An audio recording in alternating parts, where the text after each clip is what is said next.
ആകാശവാണി.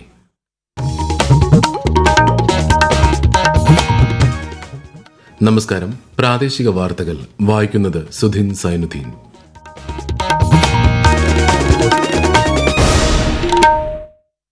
പ്രധാന വാർത്തകൾ. പ്രധാനമന്ത്രി നരേന്ദ്രമോദിയുടെ പ്രതിമാസ റേഡിയോ പ്രഭാഷണ പരിപാടിയായ മൻ കി ബാത്ത് നാളെ. മത്സ്യബന്ധന മേഖലാ ബോധവൽക്കരണ പരിപാടിയുടെ ഭാഗമായി തൃശൂരിൽ മത്സ്യത്തൊഴിലാളികളുമായി സംവദിച്ച് കേന്ദ്ര സഹമന്ത്രി ജോർജ് കുര്യൻ.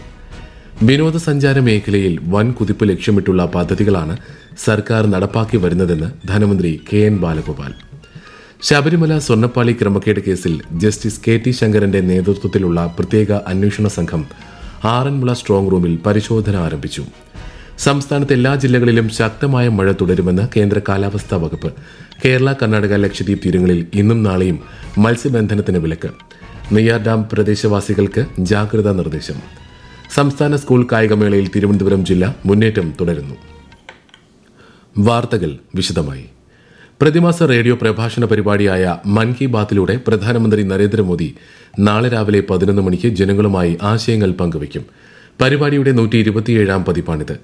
ആകാശവാണിയുടെയും ദൂരദർശന്റെയും എല്ലാ ശൃംഖലകളിലും മൻ കി ബാത്ത് പ്രക്ഷേപണം ചെയ്യും.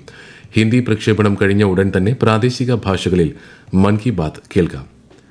മത്സ്യബന്ധന മേഖലാ ബോധവൽക്കരണ പരിപാടിയുടെ കീഴിൽ സംസ്ഥാനത്തെ മത്സ്യത്തൊഴിലാളികളുമായി കേന്ദ്ര സഹമന്ത്രി ജോർജ് കുര്യൻ സംവദിച്ചു.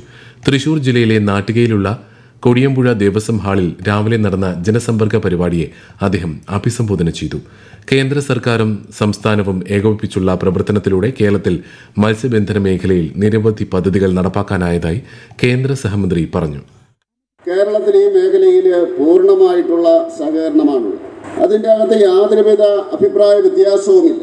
അതുകൊണ്ടാണ് കേരളത്തിൽ അനേകം പദ്ധതികൾ അത് നമുക്ക് നടപ്പിലാക്കാൻ വേണ്ടി സാധിച്ചത്. ഒരു 9 കോസ്റ്റൽ വില്ലേജ്, ഇൻ്റഗ്രേറ്റഡ് കോസ്റ്റൽ വില്ലേജുകൾ, ആ കോസ്റ്റൽ വില്ലേജുകൾ തിരഞ്ഞെടുത്തിട്ടുണ്ട്. എല്ലാവിധ ആധുനിക സംവിധാനങ്ങളും അവിടെ ഏർപ്പെടുത്തുകയാണ്. പടിപടിയായിട്ട് വർഷങ്ങൾ കഴിയുമ്പോൾ എല്ലാ ഫിഷിംഗ് വില്ലേജുകളും അങ്ങനെ ഈ കാലാവസ്ഥാ വ്യതിയാനത്തിനുള്ള അതിനെ അതിജീവിക്കാനുള്ള വില്ലേജുകളായിട്ട് മാറും. എറണാകുളം ജില്ലയിലെ വൈപ്പിനിലുള്ള ഞാറയ്ക്കൽ ശ്രീനാരായണ ഓഡിറ്റോറിയത്തിൽ ഉച്ചകഴിഞ്ഞ് 3:30 നടക്കുന്ന ജനസമ്പർക്ക പരിപാടിയിലും ശ്രീ ജോർജ് കുര്യൻ പങ്കെടുക്കും. സംസ്ഥാനത്ത് വിപണി ഇടപെടൽ പ്രവർത്തനങ്ങൾക്കായി സിവിൽ സപ്ലൈസ് കോർപ്പറേഷൻ 50 കോടി രൂപ അനുവദിച്ചു. ക്രിസ്മസ്, പുതുവത്സരാഘോഷകാലത്ത് നിത്യോപയോഗ സാധനങ്ങളുടെ വിലക്കയറ്റം തടയുന്നതിന്റെ ഭാഗമായാണ് നടപടിയെന്ന് ധനമന്ത്രി കെ.എൻ. ബാലഗോപാൽ അറിയിച്ചു. ഈ വർഷത്തെ ബജറ്റിൽ വിപണി ഇടപെടലിനായി സപ്ലൈകോയ്ക്ക് 250 കോടി രൂപയാണ് നീക്കിവച്ചിരുന്നത്. ശബരിമല സ്വർണ്ണപ്പാളി ക്രമക്കേട് കേസിൽ ജസ്റ്റിസ് കെ.ടി. ശങ്കരന്റെ നേതൃത്വത്തിലുള്ള പ്രത്യേക അന്വേഷണ സംഘം ആറന്മുള സ്ട്രോങ് റൂമിൽ പരിശോധന ആരംഭിച്ചു. 5 അംഗ സംഘമാണ് പരിശോധനയ്ക്കായി എത്തിയിട്ടുള്ളത്. കേസിൽ ഹൈക്കോടതി നിയോഗിച്ച അമിക്കസ് ക്യൂറിയാണ് ജസ്റ്റിസ് കെ.ടി. ശങ്കരൻ. അദ്ദേഹത്തിന്റെ നേതൃത്വത്തിൽ ഈ മാസം 3 ദിവസം ശബരിമലയിലും പരിശോധന നടന്നിരുന്നു. ശബരിമലയിലെ സ്വർണ്ണപ്പാളി ക്രമക്കേടിൽ ബിജെപിയുടെ രാപ്പകൽ സെക്രട്ടേറിയറ്റ് ഉപരോധം തുടരുന്നു. സമരക്കാർക്കിടയിലൂടെ കടന്നുപോകാൻ ശ്രമിച്ച ഓട്ടോറിക്ഷ തടഞ്ഞതിനെ തുടർന്ന് വാക്കുതർക്കവും സംഘർഷവുമുണ്ടായി. പിന്നീട് പോലീസ് എത്തി ബിജെപി പ്രവർത്തകരെ അനുനയിപ്പിച്ച് ഓട്ടോ കടത്തിവിടുകയായിരുന്നു. ഇന്നലെ രാത്രി 7 മണിയോടെയാണ് സെക്രട്ടേറിയറ്റിന് മുന്നിൽ ബിജെപിയുടെ ഉപരോധ സമരം ആരംഭിച്ചത്. വിനോദസഞ്ചാര മേഖലയിൽ വൻ കുതിപ്പ് ലക്ഷ്യമിട്ടുള്ള പദ്ധതികളാണ് സർക്കാർ നടപ്പാക്കി വരുന്നതെന്ന് ധനമന്ത്രി K N. Balagopal. Heli tourism, health tourism, beach tourism, MICE tourism, destination wedding, cruise tourism, pilgrim tourism തുടങ്ങിയ മേഖലകളിൽ വലിയ സാധ്യതകളാണ് കേരളത്തിനുള്ളതെന്നും ബജറ്റിൽ വലിയ പ്രാധാന്യമാണ് വിനോദസഞ്ചാരത്തിന് സംസ്ഥാനം നൽകുന്നതെന്നും അദ്ദേഹം പറഞ്ഞു. കുട്ടിക്കാനം മരിയൻ കോളേജിൽ ലോകം കുതിക്കും കേരളം വിഷൻ 2031 സംസ്ഥാനതല ടൂറിസം ശില്പശാല ഉദ്ഘാടനം ചെയ്യുകയായിരുന്നു മന്ത്രി. കൂടുതൽ പൊതുയിടങ്ങൾ വികസിപ്പിക്കുന്നതും ടൂറിസം മേഖലയ്ക്ക് കരുത്തേകുമെന്നും മൂന്നാർ, വയനാട് പോലുള്ള പ്രദേശങ്ങളിൽ ഫ്ളൈ ഓവർ, മികച്ച റോഡുകൾ പോലുള്ള അടിസ്ഥാന സൗകര്യം ഒരുക്കേണ്ടതുണ്ടെന്നും ശ്രീ കെ.എൻ. ബാലഗോപാൽ വ്യക്തമാക്കി. ഈ വാർത്തകൾ ആകാശവാണിയിൽ നിന്ന്.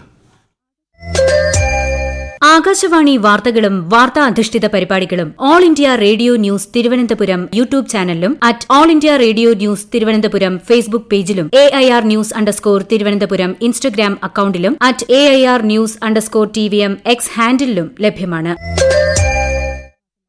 ആകാശവാണി തിരുവനന്തപുരം പ്രാദേശിക വാർത്താ വിഭാഗം അവതരിപ്പിക്കുന്ന പ്രത്യേക പരിപാടിയായ നല്ല വാർത്ത എല്ലാ ശനിയാഴ്ചയും വൈകുന്നേരം 6:40 പ്രക്ഷേപണം ചെയ്യുന്നതാണ്.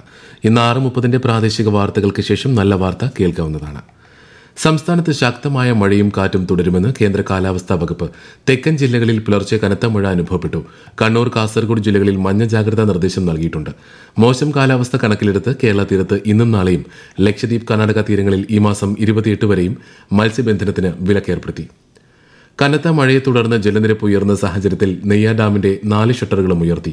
10 സെന്റിമീറ്റർ വീതമാണ് ഉയർത്തിയത്. ഇതോടെ ആകെ 120 സെന്റിമീറ്ററാണ് ഉയർത്തിയിരിക്കുന്നത്. ഡാമിന്റെ സമീപ പ്രദേശങ്ങളിൽ താമസിക്കുന്നവർ ജാഗ്രത പാലിക്കണമെന്ന് തിരുവനന്തപുരം ജില്ലാ കളക്ടർ അറിയിച്ചു. ജലനിരപ്പ് ഉയർന്ന സാഹചര്യത്തിൽ സംസ്ഥാനത്തെ വിവിധ നദികളിൽ ജലസേചന വകുപ്പ് പ്രളയ സാധ്യതാ മുന്നറിയിപ്പ് നൽകി. പത്തനംതിട്ട ജില്ലയിലെ അച്ചൻകോവിൽ നദിയിൽ മഞ്ഞ ജാഗ്രത നൽകിയിരിക്കുകയാണ്. ജനങ്ങൾ ജാഗ്രത പാലിക്കണമെന്നും നദികളിൽ ഇറങ്ങാനോ നദി മുറിച്ചു കടക്കാനോ പാടില്ലെന്നും മുന്നറിയിപ്പുണ്ട്. സംസ്ഥാനത്ത് സമ്പൂർണ്ണ സാമ്പത്തിക സാക്ഷരത കൈവരിക്കുന്ന ആദ്യത്തെ നഗരസഭയായി മാറുകയാണ് കണ്ണൂർ ജില്ലയിലെ ശ്രീകണ്ഠപുരം. പ്രജ്യോതി പദ്ധതിയിലൂടെയാണ് നഗരസഭ ഈ നേട്ടം കൈവരിച്ചത്. കണ്ണൂർ ADM കലാഭാസ്കർ പ്രഖ്യാപനം നടത്തി. വിശദാംശങ്ങളുമായി ആകാശവാണി കണ്ണൂർ ജില്ലാ പ്രതിനിധി KO ശശിധരൻ. കുടുംബശ്രീ അംഗങ്ങൾ, ആശാപ്രവർത്തകർ, ഹരിതകർമ്മ സേനാംഗങ്ങൾ, സ്കൂൾ കോളേജ് വിദ്യാർത്ഥികൾ തുടങ്ങിയവരെ ഉൾപ്പെടുത്തി നഗരസഭയിലെ 30 വാർഡുകളിലും സാമ്പത്തിക സുരക്ഷയെപ്പറ്റി ക്ലാസുകളും പ്രായോഗിക പരിശീലനങ്ങളും നടത്തിക്കൊണ്ടാണ് നേട്ടം കൈവരിച്ചത്. മൂല്യനിർണ്ണയ സെഷനുകൾ വഴി പങ്കെടുത്തവരുടെ അറിവും ധാരണയും വിലയിരുത്തുകയും തുടർ പ്രവർത്തനങ്ങൾ നടപ്പാക്കുകയും ചെയ്തു. വീക്ക് ആൻഡ് സോഷ്യൽ ഇന്നോവേറ്റേഴ്സ് എന്ന സോഷ്യൽ എഞ്ചിനീയറിംഗ് കൂട്ടായ്മയുമായി സഹകരിച്ചുകൊണ്ടാണ് പദ്ധതി നടപ്പാക്കിയത്. സാമ്പത്തിക തട്ടിപ്പുകൾക്ക് പുറമെ സാമ്പത്തിക ആസൂത്രണത്തെക്കുറിച്ചും ഡിജിറ്റൽ പേയ്മെന്റ് സംവിധാനങ്ങളെക്കുറിച്ചും ബോധവൽക്കരണം നടത്തുകയുണ്ടായി. തൃശൂരിൽ പുത്തൂർ സുവോളജിക്കൽ പാർക്ക് ഉദ്ഘാടനത്തോടനുബന്ധിച്ച് സംഘടിപ്പിക്കുന്ന സാംസ്കാരികോത്സവം മന്ത്രി R. ബിന്ദു ഇന്ന് ഉദ്ഘാടനം ചെയ്യും. വൈകിട്ട് നടക്കുന്ന പരിപാടിയിൽ പത്മശ്രീ പെരുവനം കുട്ടന്മാരാർ, പത്മശ്രീ IM വിജയൻ തുടങ്ങിയവർ പങ്കെടുക്കും. സുവോളജിക്കൽ പാർക്കിന്റെ ഉദ്ഘാടനം ഈ മാസം 28-ന് മുഖ്യമന്ത്രി പിണറായി വിജയൻ നിർവഹിക്കും. സംസ്ഥാന സ്കൂൾ കായികമേളയിൽ തിരുവനന്തപുരം ജില്ല മുന്നേറ്റം തുടരുന്നു. 1319 പോയിന്റുമായാണ് ആതിഥേയർ ഒന്നാം സ്ഥാനത്ത് തുടരുന്നത്.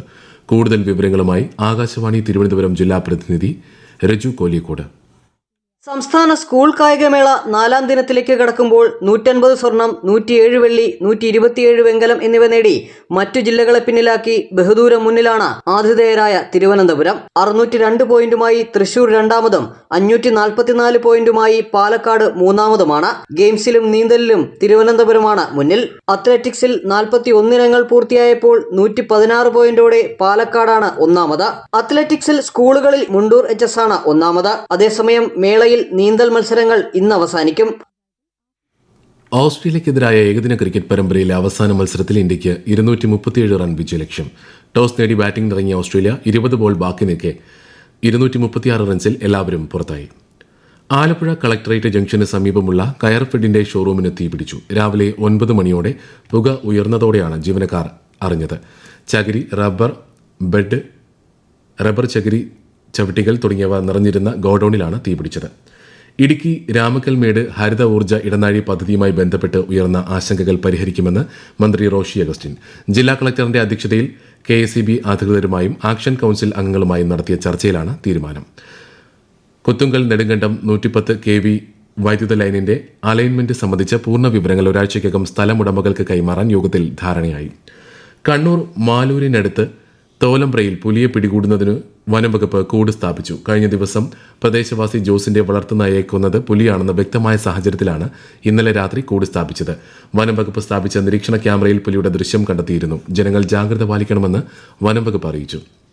താമരശ്ശേരി കട്ടിപ്പാറയിലെ ഫ്രഷ് കട്ട് അറവ് മാലിന്യ സംസ്കരണ കേന്ദ്രവുമായി ബന്ധപ്പെട്ട വിഷയത്തിൽ ഈ മാസം 29-ന് സർവകക്ഷി യോഗം ചേരും. യോഗത്തിന് മുൻപ് മാലിന്യ സംസ്കരണ കേന്ദ്രം സന്ദർശിച്ച് റിപ്പോർട്ട് സമർപ്പിക്കാൻ ശുചിത്വ മിഷൻ മലിനീകരണ നിയന്ത്രണ ബോർഡ് ഉദ്യോഗസ്ഥർക്ക് ജില്ലാ കളക്ടർ സ്നേഹിൽകുമാർ നിർദ്ദേശം നൽകി. ബീഹാർ നിയമസഭാ തെരഞ്ഞെടുപ്പിന് മുന്നോടിയായി പ്രചാരണത്തിൽ നിർമ്മിത ബുദ്ധിയുടെയും കൃത്രിമ ഉള്ളടക്കത്തിന്റെയും ഉപയോഗം സംബന്ധിച്ച് തെരഞ്ഞെടുപ്പ് കമ്മീഷൻ നിർദ്ദേശം പുറപ്പെടുവിച്ചു. പ്രചാരണ ആവശ്യങ്ങൾക്കായി ഉപയോഗിക്കുന്ന AI ദൃശ്യങ്ങൾ, ചിത്രം, ഓഡിയോ എന്നിവ വ്യക്തമായി ലേബൽ ചെയ്യാൻ കമ്മീഷൻ രാഷ്ട്രീയ പാർട്ടികളോടും സ്ഥാനാർത്ഥികളോടും ആവശ്യപ്പെട്ടു. പ്രധാന വാർത്തകൾ വീണ്ടും. പ്രധാനമന്ത്രി നരേന്ദ്രമോദിയുടെ പ്രതിമാസ റേഡിയോ പ്രഭാഷണ പരിപാടിയായ മൻ കി ബാത് നാളെ. മത്സ്യബന്ധന മേഖലാ ബോധവൽക്കരണ പരിപാടിയുടെ ഭാഗമായി തൃശൂരിൽ മത്സ്യത്തൊഴിലാളികളുമായി സംവദിച്ച് കേന്ദ്ര സഹമന്ത്രി ജോർജ് കുര്യൻ. വിനോദസഞ്ചാര മേഖലയിൽ വൻ കുതിപ്പ് ലക്ഷ്യമിട്ടുള്ള പദ്ധതികളാണ് സർക്കാർ നടപ്പാക്കി വരുന്നതെന്ന് ധനമന്ത്രി KN ബാലഗോപാൽ. ശബരിമല സ്വർണ്ണപ്പാളി ക്രമക്കേട് കേസിൽ ജസ്റ്റിസ് KT ശങ്കരന്റെ നേതൃത്വത്തിലുള്ള പ്രത്യേക അന്വേഷണ സംഘം ആറന്മുള സ്ട്രോങ് റൂമിൽ പരിശോധന ആരംഭിച്ചു. സംസ്ഥാനത്ത് എല്ലാ ജില്ലകളിലും ശക്തമായ മഴ തുടരുമെന്ന് കേന്ദ്ര കാലാവസ്ഥാ വകുപ്പ്. കേരള, കർണാടക, ലക്ഷദ്വീപ് തീരങ്ങളിൽ ഇന്നും നാളെയും മത്സ്യബന്ധനത്തിന് വിലക്ക്. നെയ്യാർ ഡാം പ്രദേശവാസികൾക്ക് ജാഗ്രതാ നിർദ്ദേശം. സംസ്ഥാന സ്കൂൾ കായികമേളയിൽ തിരുവനന്തപുരം ജില്ല മുന്നേറ്റം തുടരുന്നു. പ്രാദേശിക വാർത്തകൾ കഴിഞ്ഞു. അടുത്ത വാർത്താ പ്രക്ഷേപണം 12:50.